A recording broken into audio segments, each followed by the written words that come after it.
Fueled by Temperance Spirits, Edmonton's leading non-alcoholic beverage provider. Order online for doorstep delivery. Oilers fans, this holiday season, there is a lot to celebrate. And Temperance Spirits has you covered, curating the best non-alcoholic beverages to keep the party going into the new year. As a small Edmonton-based business, Temperance is rooted in community and bringing people together. Available online, enjoy fast local delivery to your doorstep in the greater Edmonton area. Whether you're hosting this year's holiday party or looking for the perfect gift, Temperance Spirits is your go-to source for celebrating without the buzz. To make your holidays brighter, order your favorite non-alc drinks at www.temperance-spirits.com and score a festive 15% off with the discount code SDPN. This season, let the Temperance Spirits online store be your secret to scoring a merry and festive celebration. You can stay connected with them at Temperance Spirits on Instagram and Facebook. All right, we're back. Oilers lose 5-1 to the Florida Panthers. This is what you can... I mean, I want to say that this is the first disappointing effort from the Edmonton Oilers in, 10 games now? Something like that? Long time, yeah. Yeah, like again, we can get into the game. We're going to break down all that and stuff, but what I want to say off the bat is, games like this were bound to happen. The Oilers were never going to come out and just dominate the other team for, 82 straight games, or obviously not the first 2-9-1 start, but they can't come out and dominate and outchance and control 70% of the expected goals every single night. There are games that you need your goalie to to come up big for you, to make a big save, and they didn't get that tonight. Obviously, I'm not gonna sit here and blame this on Calvin Pickard again. Calvin Pickard came into the year as a third string goalie. Calvin Pickard is a career third-string goalie. Calvin Pickard is nowhere close to the reason that they lost. The Florida Panthers were the better team and deserved the win. How nice would it be, though, to have a goalie in net that could steal a game for you, like we saw Vasilevsky do against the Oilers last game. That's why those Tampa losses, both of them, hurt so bad, because you were so dominant, and you come up with the loss. And then when you do have an effort like this, there's absolutely zero chance your goalie's going to hold you in it, right? I mean, and you look at Bobrovsky tonight too, right? Bobrovsky's kind of this 50-50 guy. He's had his ups, he's had his downs. But tonight, he absolutely stifled the Oilers. There was one goal that went past him, and that's the big difference. You look at the Oilers' record right now, we're under 500 again. It's 13-14-1. We had so much hope going into this season. It obviously tanked. Woody got fired. Knobloch came in. Now we're looking at this bounce that happened. We lose 2 games. All of a sudden, it's all up in the air again. Was coaching ever the problem? I don't know. You saw tonight a lot of the activation from the D zone, from the defenseman. It didn't help in tonight's game at all. There was a couple chances out of it, but that's not the key difference between this Oilers team and success. That purely lies in the crease behind the net.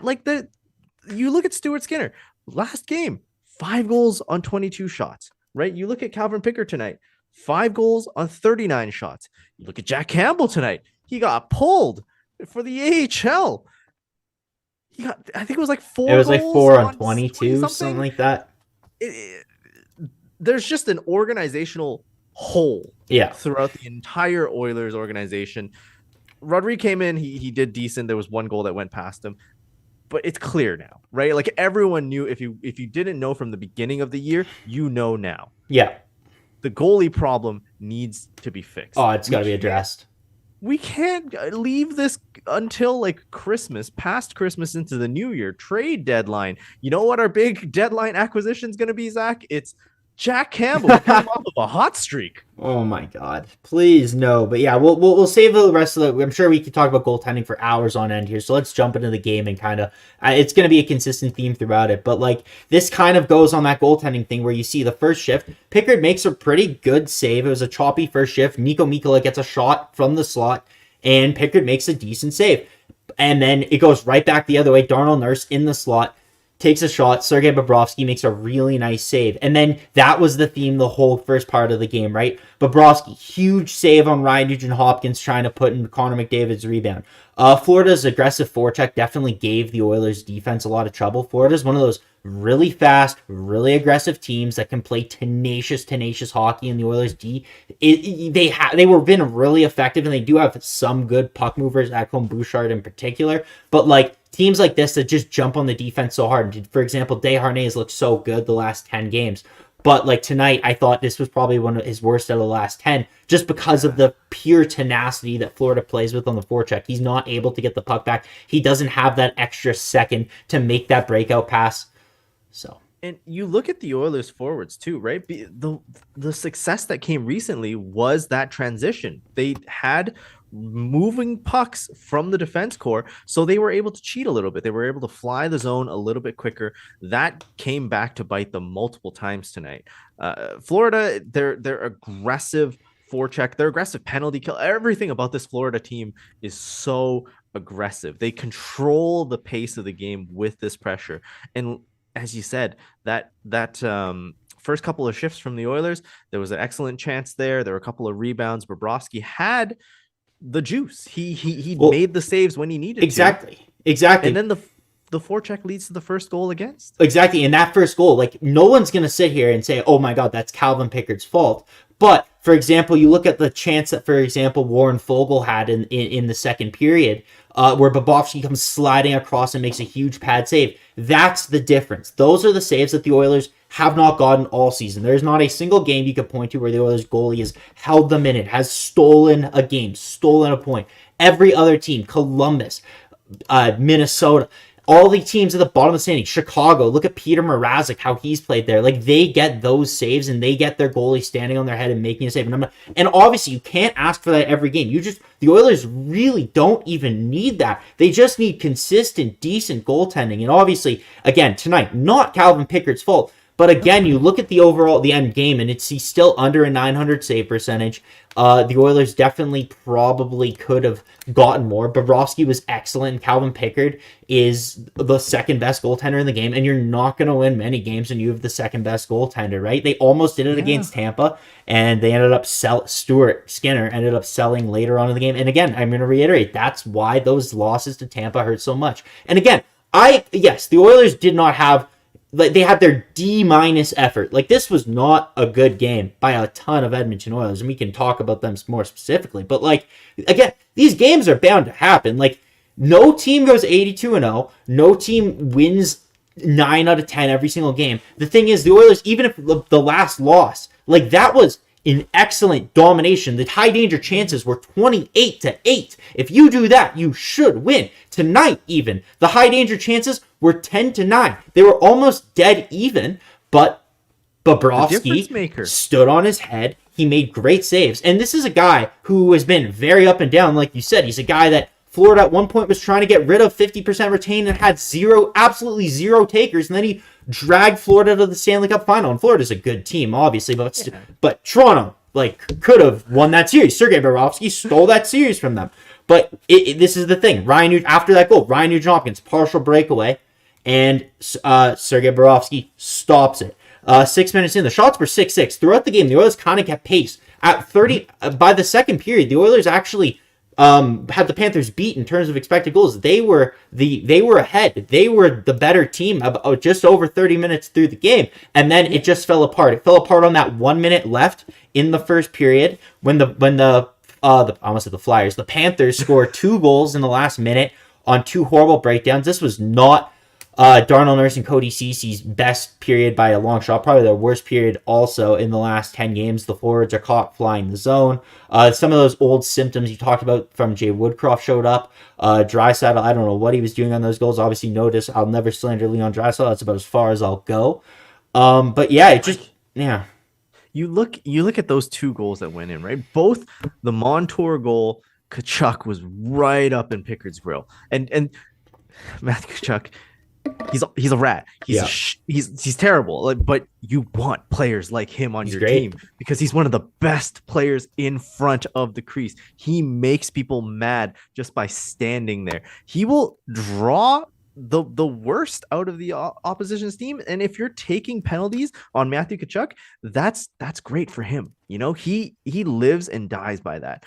Barkov as well, his goal, that was like a rebound, and Florida had like 3 players or something like that just no one tied up. They were free reign to do whatever. And when you have 3 players surrounding Pickard, if he gives up a rebound, there's probably going to be one player whose stick is within a vicinity of tapping it in. So both of those goals, they came right after each other, like you said, in like a minute. Yeah, it was like 31 seconds in the last minute of the period. A sloppy effort. The Oilers were halfway to the dressing room with a minute left. They kind of they stopped paying attention, and the Florida capitalized. They took advantage of an Oilers team not paying attention. They were physically engaged. I saw some people, I was wondering, I kind of wrote it down, that second goal, I was wondering why the Oilers didn't challenge it. Were you surprised that they didn't challenge it? Like, it's difficult to say because we only got a couple looks at it, right? We didn't get the full-on replay that usually comes with a challenge. Maybe they thought that Nurse just interfered with him a little too much, you know, pushed him into Pickard maybe a little bit too much.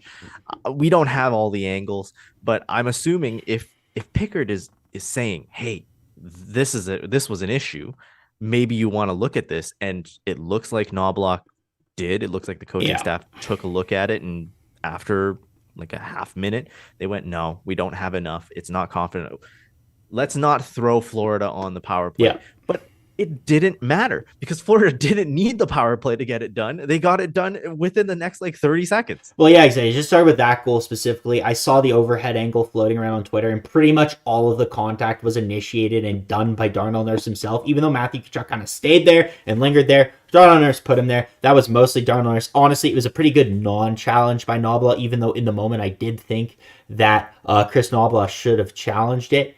And some stranger says in the chat, Nurse was the reason they didn't challenge. Yeah. Before we continue on here to talk about the second period after this, we're already down 3-0. I just want to say what up to Mickinator, some stranger, Justin, Jack, everyone, Renegade Man, Next Gen, all these people joining us late on a Saturday night. So appreciate you hanging out with us, spending your time here with us. If you want to go ahead, hit like, we really appreciate it. It'll give us something to be happy about tonight. Because obviously the Oilers did not give us much today at all.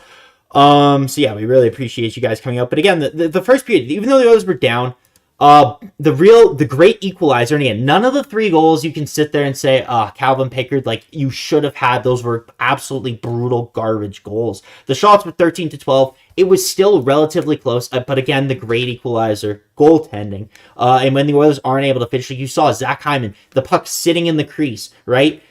Just cannot tap it home, and sometimes the puck bounces aren't going to go your way, but you need your goalie to keep you in there, and that's something that they do not have. No, they do not have in this organization. And I hear now talk about it's so hard to just go off to this goaltending. You want to try and just run through the game here, then get into the goaltending stuff a bit more. I mean, it's a real quick one, but I wanted to highlight an opportunity. It has to do with goaltending again. Yeah.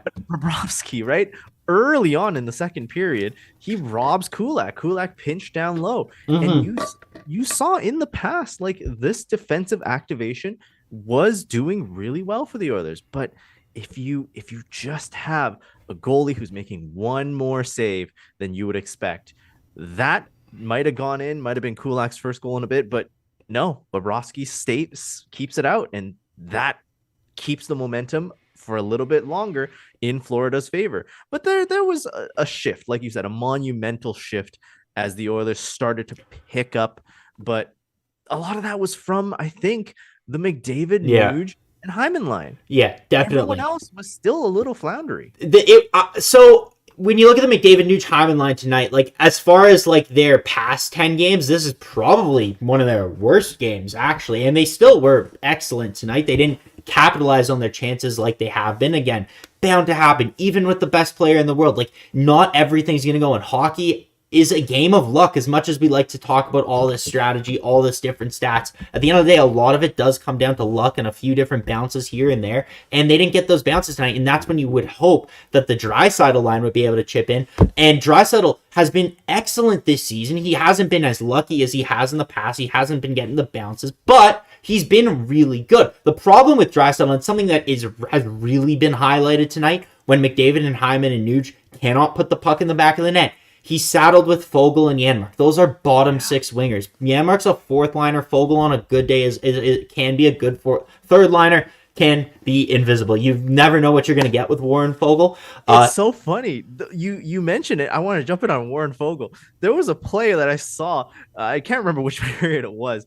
It was just a very, very like McDavid-esque pass reception. Yeah. Foegele took it and then he swapped over to his backhand and he like got past the dude and then he lost it. It's just the change in speed, going from so fast to so slow to picking up the accelerating super fast again to create a chance in on the Panthers net. But there is like a 1% chance that Warren Foegele is going to finish any of the chances that he's putting. Imagine if he was with a guy like Eli Tolvanen, Raphael Lavoie, guys that are just pure finishers. That's what they do well. That's all they do. They put pucks in the back of the net. Foegele creates so many chances, but McLeod, obviously, I mean, Draisaitl's a finisher, but Draisaitl is trying to be defensively responsible. He's not always going to be down near the net. But and Janmark is Janmark, and Janmark did not have a strong game tonight. Like in I know we're jumping back a little bit, but in the first period, himself in the neutral zone, and instead of passing to a wide open Draisaitl, takes an idiotic penalty, and that's kind of what started that 2 goals in 1 minute kind of stretch for the Panthers right there.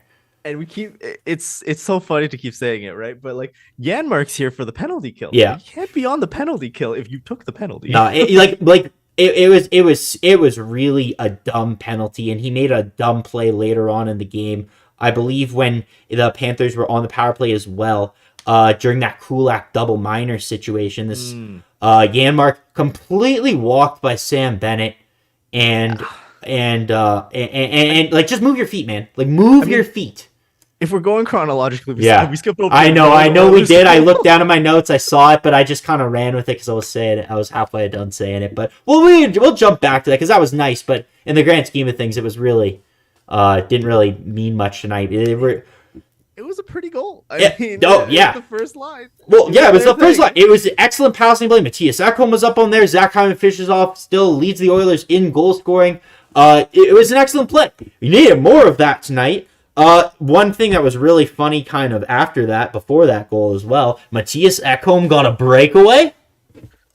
How? That happened? I have no idea. I still do not understand how Matthias Ekholm got a break. And it was a good chance. Once again, Sergei Bobrovsky, though, standing up, did his job, did more than you could expect. And I don't want to say he won the Panthers game because they were the better team, but he was probably the number one reason they won.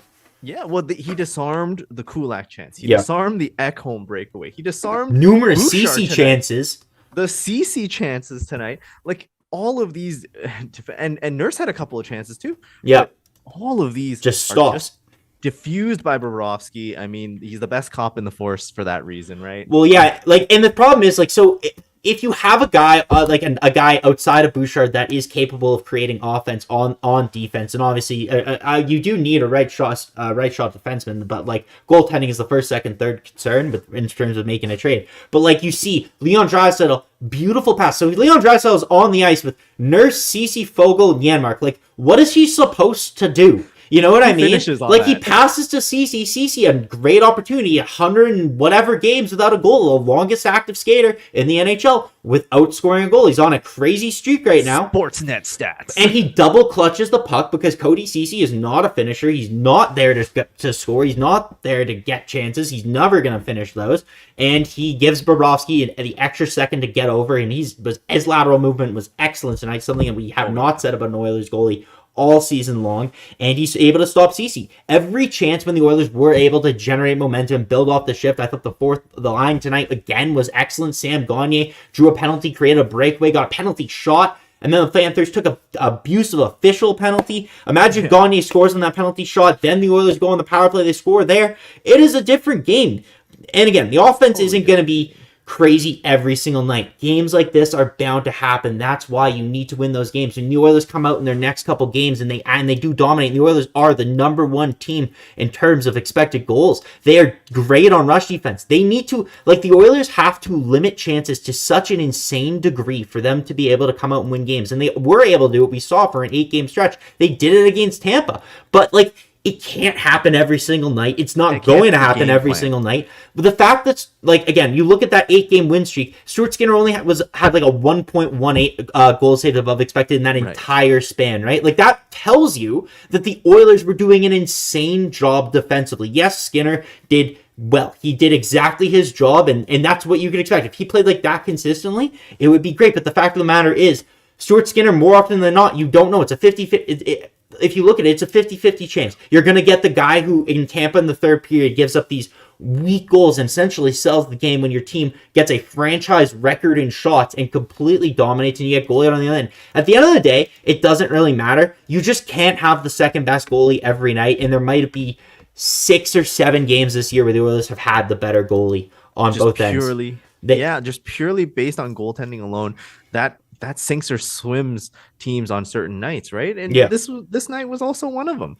So I wanted to highlight the other thing that happened tonight was again, so many of the goals were not on Pickard, right? There were bounces, there were little screens, there were things in front of him.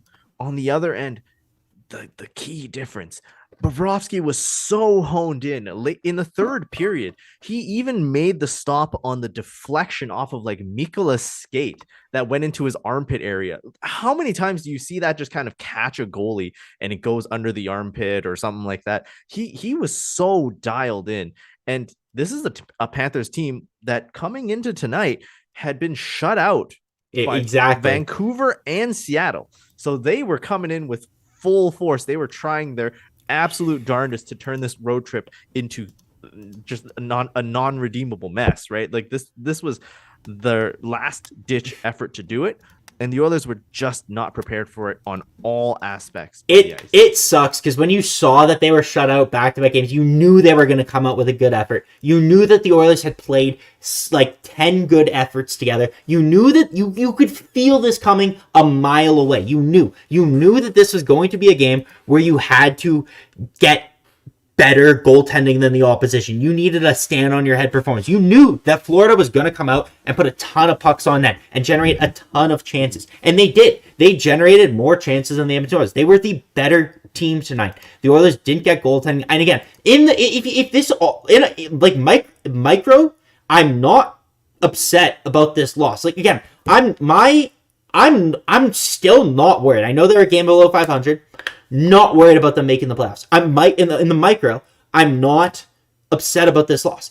But when you take a bigger picture look at the season, that's when this loss becomes upsetting, because you see how well they've played and lost, and like to the degree that they have to play and dominate and control the game in order for them to win, and the chances and the way that they need to keep the opposition on the outside consistently, that it's just not going to happen. So if this game was just an isolated incident, I wouldn't be upset about it. But the problem is, this is the second loss in a row. You're falling back down to under 500. And now you put yourself in a worse position. But again, you make a single trade for a goalie, it's a completely different season. I genuinely believe, and I see people in the chat say, oh, those are a bottom feeder, blah, blah, blah, they're worried. This is not a bottom feeder team. This is not a bottom feeder roster. Even the defense as constructed, the forwards as constructed, if they don't get another winger to play with Draisaitl, this is still an elite roster. You give them decent goaltending, they can go to the Stanley Cup Finals and win the Stanley Cup. This is why it's so maddening. This is why it's so stressful. This is why games like Tampa are so frustrating, because I don't care what you say. I don't care if you're sitting here, oh, support the players, everyone's ragging on Skinner, Skinner doesn't deserve it, 8 wins in a row, whatever. I don't care. It doesn't matter. If you sit here and tell me with a straight face that you think if the Oilers go into game 1 of the Stanley Cup playoffs, whether they the final wild card or they go on a miraculous run and win the division, if you sit there and tell me that you think that the Edmonton Oilers with Stuart Skinner starting in game 1 of the playoffs can go and win the Stanley Cup, I will call you a liar. There is no chance. And listen, If he proved me wrong, I'd be the happiest person in the world. If he proved me wrong, I'd be the happiest person in the world. I just don't think that's possible. He has shown me nothing to think that is possible. They need, and I hear now 1B, that. Essentially, we can kind of move on, I guess, from the game. But I mean, we can talk about the Kulak double minor if you want. It's kind of, that's the only thing that kind of pissed me off a little bit. Yeah. Barkov holding Kulak, spins him. If they call the hold originally, Kulak doesn't do that, or they blow the whistle when Florida touches the puck, and that play never happens because Barkov spun him into the Florida player himself. So they saw it. They didn't call it. Call Kulak after the huddle, and then they're like, okay, well, we'll give Florida the benefit of the doubt. On that power play, Florida ends up scoring, puts the game away. At that point, like the Oilers, you could tell in the third period, it was a whole bunch of nothing outside of the Sam Gagner chance. The power play was asked.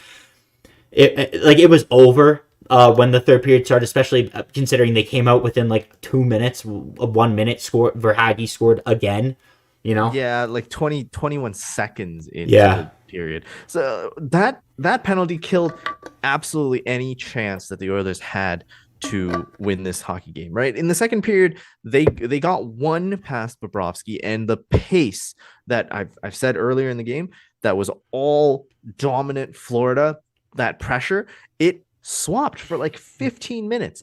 That one penalty call, and if it was an even up call, I don't think it would have had the same effect. If it was just a 1-for-1, a 4-on-4, something like that, I don't think it has the same effect. It's purely because of the double minor and the subsequent goal that they score on the power play that completely deflated the Edmonton Oilers. And the third period, like you said, they might as well have not played it. They didn't show up. No. And after that fifth goal from Florida, the game was already on wraps. Like Gagner didn't even really seem like he had much care about the penalty shot. Oh, man, that was a bad penalty shot. And I saw a lot of people making the jokes like, oh, that works on the Oilers goalies in practice, so you never know. And that just goes to show that the trouble that the Oilers are in with their goaltending. The sad thing tonight, Evan Bouchard's point streak ends, I believe, at 13 games. It's like the fourth longest all time or something stupid. I don't know. I could have just completely made that up and butchered the stat that they said. But regardless, I think it's like coffee, Bouchard. Coffee. Yeah, like it's insane. like Evan Bouchard is an animal. He wasn't able to create as much tonight. He still had a great play breaking up a 2-on-1. I thought he was one of the Oilers' better Oilers tonight. Him, Hyman, whatever.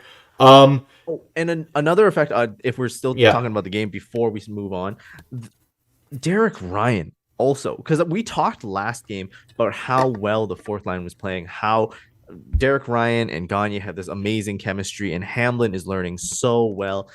Hamlin's the defensive one. He's really strongly responsible for holding down the defensive coverage when you have two veterans, and I think that's amazing job from James Hamblin. But Derek Ryan, he took, I think, a knee in the second. Yeah, period. I couldn't tell what it was. I want to say it was Kevin Stenlund, and Ryan went down the tunnel.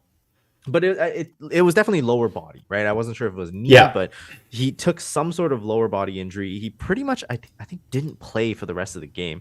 Last I checked in the shift chart, maybe he got on to skate during the intermissions and during the timeouts, but I don't think he played any minutes beyond that. And when you just have one line, the top line that's really has any chemistry, and the rest of the team is just floundering, you're not going to get results.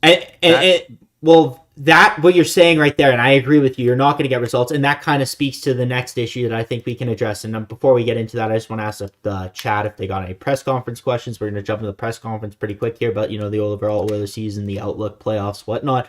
But that kind of speaks to the Connor Brown issue, because now I think it's safe to say that Connor Brown just sucks. Like, he's ineffective. That injury, what happened, obviously you don't wish that on anyone. It was a horrible injury. You absolutely wish that he came back. Like, listen, if he came back out next game and scored 2 goals, we'd be ecstatic and say, okay, Connor Brown's back. But the fact is, he hasn't. He's been ineffective. He's been a black hole on offense. He can't make plays. He's doing cardio out there. He's not doing anything. He has 1 assist. There are goalies with more goals than Connor Brown this season. We needed so much more. This is a $4 million play. He's going to be on the books for $3 million. You needed him to come in and be consistent in the top 6. You needed him to at least replace Yamamoto's offense. It's flabbergasting that the guy who was ragged on for 26 games in a row for outscoring or whatever it was with Yamamoto Connor Brown's come in and done less.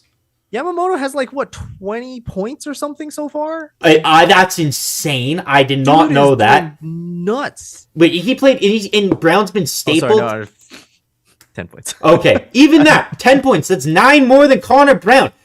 Stapled to Draisaitl or McDavid. Yeah. He's finally been started playing with McLeod. He's an effective penalty killer. I get it, but they need so much more. Look at your Leon Draisaitl is being dragged down by cinder blocks right now. Whether it's Brown or Janmark or Fogle or even Kane, because Kane's plays again. He's a streaky player. He's kind of fallen off the last couple games here. You need Kane to get more physically engaged, get back at it next game, because you do need more out of Evander Kane. Right now, Connor Brown's giving you nothing. I'm at the point where when Dylan Holloway comes back, you put him with Draisaitl, and I honestly pull Connor Brown out of the lineup. Like I would. Yes. Yeah. That is the question I wanted to ask you. When Holloway comes back, and if you haven't been following chat, it seems like Dylan Holloway is going to be out until after Christmas. That's been confirmed by non-alc. But when he comes back, do you immediately stick him on the second line? Do you put him in 100%. You need skill. You need skill. You need the skill, but he's coming back off an injury. He's a younger guy. Do you want to work him in? This is the NHL. Stick him straight to Leon's line. This is the NHL. Dylan, you've been waiting for your opportunity. Jay Woodcroft was playing you 5 minutes a game. I don't care. I get it. It sucks. It's tough. But you know what? Here's your opportunity. You either sink or swim. You get on that line. And if he comes out, you look at Matthew Nyes. There are teams. Connor Zary for the Flames. They're excellent. Very, very similar players to Dylan Holloway. Every single person who watched the Oilers this year and last year knows he has the skill to be effective. He's just got to finish his chances, and I think he will. I am a believer in Dylan Holloway. I stick him with Leon Draisaitl. I play him 18 minutes a night. I give him every opportunity possible to succeed, and I pray to God that he swims. If not, you got to try after you get a goalie. Your next thing is you get a top 6 winger. Connor Brown's ineffective. There are guys on your team that can do the penalty kill job. Yes, the penalty kill has been excellent with him on it. Derek Ryan, Ryan Nugent-Hopkins, Zach Hyman, Warren Fogle, Matthias Janmark, you name it. They have forward penalty kills. The loss of Connor Brown is nothing to this team. If you put him on waivers and he gets claimed, no one's sad. That's $700,000 off the books. Yes, the bonus is still there. That sucks. It's a dumbass play by the GM once again. Okay, but signed by the GM. Yeah, I know. Yeah, by the president. Signed by the president. Like, what are you gonna do with Connor Brown? Right? Like, there's nothing. You either bear with him and you hope for a turnaround, but which at this point is just what he is, and he's either going to pitch in 2 or 3 goals. Great. Thank you so much. Next year, he's not going to be back. Like, you already have that $3 million.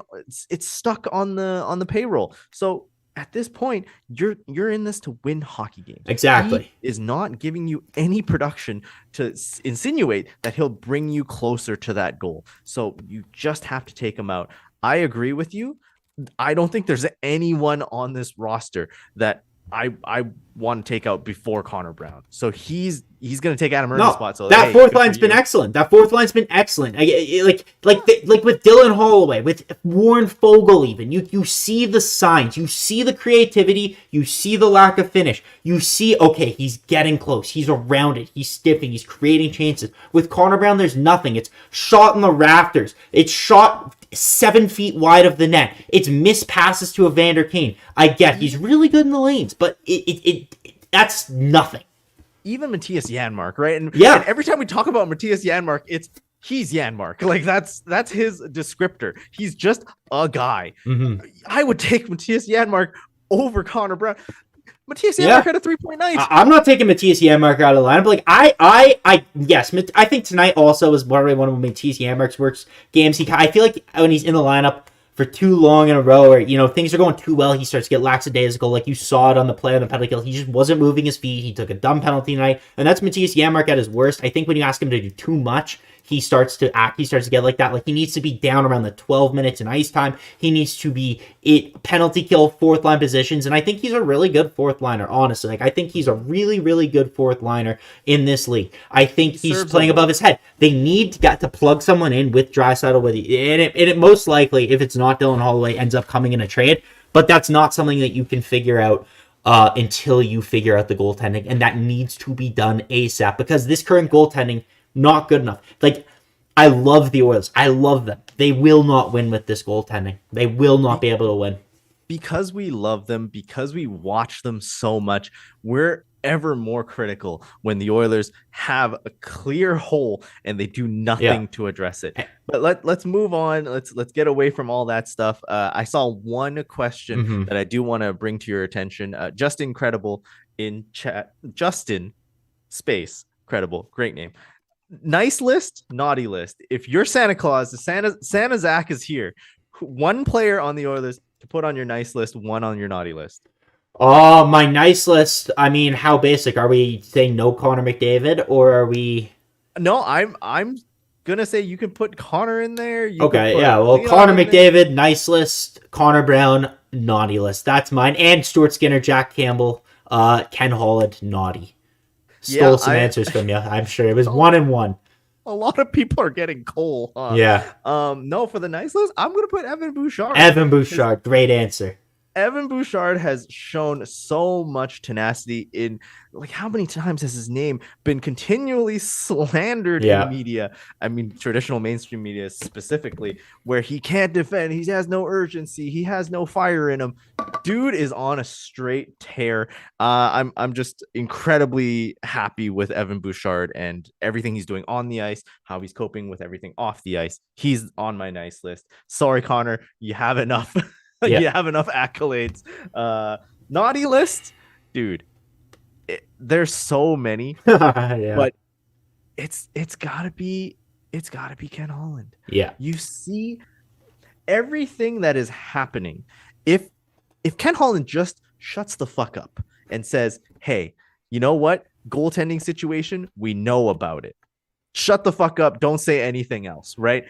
If he doesn't give the dumbest answers of, I have faith in it. We're going to wait until Christmas. This is going to be our tandem. We're going to let Jack Campbell recuperate himself in the AHL. If he doesn't say any of this, we would not be nearly as hard. But it's because of his comments that Oilers fans just feel like this team is floundering and nothing is going to come to the rescue. So, Ken Holland, you are on the naughty list for me. I agree with you. I agree with you, Dennis. I could not put it better myself. The Oilers Ken Holland needs to do something. Like, the goaltending situation needs to be shored up, whether it's Karel Vejmelka, Elvis Merzlikins. I don't know what it is. Whether you trade your next 15 first-round picks for UC Saros and Nashville falls out of the playoffs. That's the thing. Mickinator in chat, and before we kind of end the show here, Mickinator in chat says we're now 5 points out of the final wildcard spot with 2 games in hand and 4 other teams ahead of us. Yes, that does seem very daunting. Again, you look at those teams, it's St. Louis, it's, I believe St. Louis is one of them, it's Arizona, it's Nashville, whole lot of mid. I still take the Oilers over all of them. I still believe, genuinely, I believed it whole way through. After the San Jose loss, my faith wavered a bit, but I believe that they are going to make the playoffs still. It's a matter of fixing goaltending, and you fix the goaltending, this is a top 3 team in the NHL. Let's end it on this, though. I saw you send it to Mickinator in chat. Adam Ernie, though, making it into the MVP tonight. Adam Ernie also deserves to be on my naughty list because, man, does that guy suck at hockey. Literally the worst player I've ever seen put on an Edmonton Oilers jersey. Can't even take you on, bro. No, it's unreal. It's super disappointing. I don't know why that contract was signed. You could have given that opportunity to so many other players. But yeah. Hold on. Where even is Adam Ernie? I know we're getting to the end of the show. Is he in Edmonton, or is he down in the minors? I think he's in Edmonton, sitting in the press box because his family's there, and that's why they won't send him down. But once Dylan Holloway comes back, my guess is he's off the roster. It sucks, but he's going to end up back. Well, it sucks for him, but he's going to end up back in Bakersfield. Peter Shirley was awful, or the side of me. Okay, whatever. Anyways, you know what? Tough night. Yeah, what's up? Thanks for joining us. Tough night tonight. Oilers lose 5-1 to the Florida Panthers. Dennis, next game, I believe, is... Next game is Tuesday the 19th. It begins the road trip. The Oilers are done in Edmonton for the rest of the year. First, they're going to go to the New York area. So the Islanders are up next. It's a 5:30 Mountain Time game. Avery will have the post-game show for you on SDPN's Game Over Edmonton. And yeah, this swing, New York, 3 teams, 3 games, and then after Christmas, a Cali road trip. I think that it's entirely possible for the team to come out of this with 4/5 wins out of 6. Yeah, absolutely. It is going to be tough. It is going to be tough.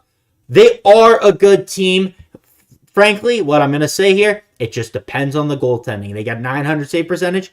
They can just play insanely well defensively like we saw over the past 10 games. It's very possible. But it depends on the goaltending. We'll see. Let's end it here. Avery's show is going to be awesome. Dennis, before we go, where can they find you? You can find me on Twitter, X, whatever you want to call it, at Dennis Li, YEG. Zach, where can they find you? You can find me at ZReal97 on Twitter, bitching about the Oilers goaltending and Ken Holland. But that's all from us. Thank you. Enjoy your Saturday night. Stay safe, stay healthy, and that's it.